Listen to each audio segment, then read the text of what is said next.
Hey, you know what I think? Something like Netflix, or hell, maybe even better, even a streaming service like Crunchyroll would benefit from is like a show where all they do for 30 minutes to like 30 to 45 minutes is sit there and explain the science behind like your favorite anime or even video game, right? I was watching this video the other day, and I thought the most interesting thing is this guy was sitting here for like 5 minutes explaining to us why not only Vegeta's Gallic gun is a powerful ass energy beam based on the science of our actual in real life world, but also why it got outbeat by a Kamehameha. I think shit like that is so interesting. When growing up, and even after school, after I got done with school and stuff like that, like I used to love watching the Discovery Channel, and then it was like the Weather Channel. After a certain time, they would show you like different segments of different types of animals, mostly like marine life and different shit like that. And then I would say even like a few years back, when I used to consistently, when they would stream Carl Sagan's segments on Twitch, I would watch those shits all the time. And so when social media first came out with this thing where, and this isn't to say that people don't already do this, because they do. I think it would be more interesting in an actual television show format, set up in the way of like a Carl Sagan format or something like that. And if I find somebody that does it all the way like that on Twitch, I might subscribe and give it a buy or give it a shot. I might try that other guy's channel if I come across it again. I really don't remember the name, but I thought it was interesting. But I do think that's interesting. When people started first doing things like that, taking fictional elements and trying to apply real world elements to them or real world logic to them, I honestly didn't understand it. And it was to a point where a certain point where I didn't like it at first, because I'm like, this is silly. Why are we arguing whether this guy's speed will be realistic, or this guy would actually be able to survive in space, or if people could shoot energy beams or make an Iron Man suit or shit like that? Because at the end of the day, first of all, you already know it's fictional, right?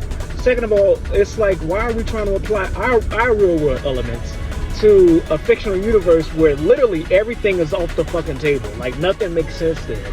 But then later on, I even talked about this in another video, right? I had to remind myself that all of this shit is really about a suspended disbelief. Really, I would get mostly, I don't want to say upset, but I would have that attitude kind of towards videos like Saitama versus Goku. That's going to be one where I'm going to say, and it's going to be appropriate if you know, you know, because I'm not spending half of my goddamn work shift explaining that to y'all. But a video like Saitama versus Goku or Superman versus Goku, who will win, right?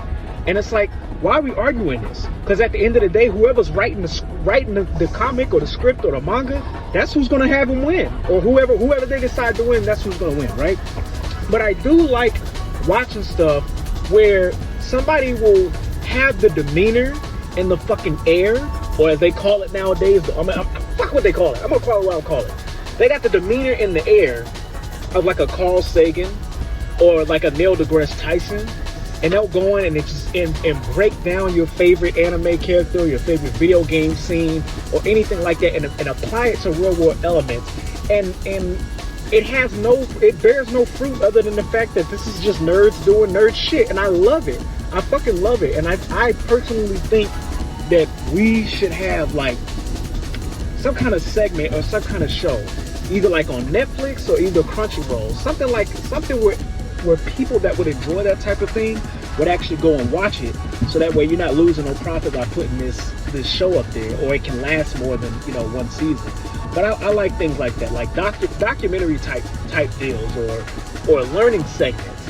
And like I said, learning about how your favorite anime character or your favorite comic book superhero works in reality does nothing for you. But I think it's interesting to hear people know something about a subject and then use that same knowledge and wisdom and then relay it back to people, especially if they can relay it back in a way that you can understand, relay it back to people and break down why XYZ happens, or who's responsible for certain events going down where, or or how people like the endless in Sandman work, right? Like, I just like hearing people break down shit like that. In the same way where after a certain amount of time on the Weather Channel, I would like hearing them talk about and then asking you questions about fun facts about sharks or dolphins or shit like that, right? That's how I figured out how if a shark drags you down to the bottom of the ocean, you gotta punch it in its fucking nose, and hard enough for it to let you go. And that's not something that you would regularly look up or know unless you're into marine biology, which, fun fact, I actually was for a certain period of time in high school, or if you just like aquatic life. So I like shit like that. What do y'all think about that? Should that be something that somebody should have, or should we keep it strictly to TikTok? If we're keeping strictly to TikTok, I guess it don't matter. But TV show formats like that, I think, are pretty interesting. Let me know what y'all think.